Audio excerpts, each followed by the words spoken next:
Okay, so this is super beneficial to keep in mind to make sure that the changes that you're doing are going to be lasting and sustainable. I want you to think of all these different aspects of your wellness and think of it as that wheel or like some kind of balancing beam. We don't want one aspect to get too like obsessive or like it's taking over because then the other ones start to kind of fall to the wayside.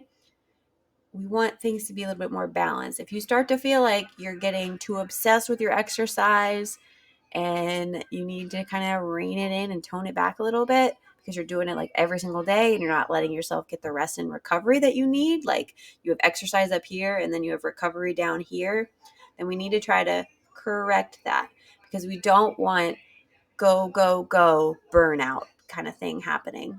We want the balance. We want, I know I can do this a few times a week and I know I can get rest here. I know I can get sleep all the time. I know I can eat balanced meals. I know I can enjoy things here and there.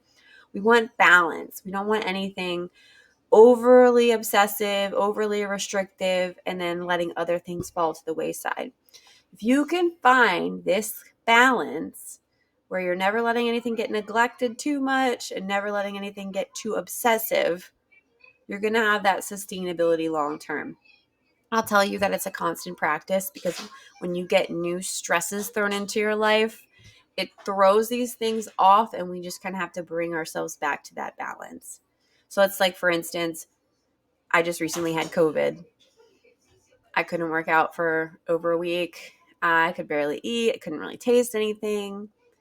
But I didn't let that sickness, I allowed myself to rest. And then when I felt better and I knew I was recovered, eased myself back into my exercise. I didn't just jump back in as fast as I could because I knew the recovery was so important. So I didn't want to jump back in too soon and start to do the exercises and then realize that like I pushed myself too hard, too fast, and then you set yourself backwards again. It's all about finding your balance and when things hit you and when challenges pop up, just bouncing back from them quickly and just kind of rebalancing everything. So just keep that in mind as you're moving forward with things. If you ever get to a point where you're feeling really off, always go back to mindset. Get that personal development going with reading books that are putting that positivity in your head, helping you to be the best version of you. Mindset is where you can always go back to help get things back on track when you feel like you're falling off track. All right. Take care.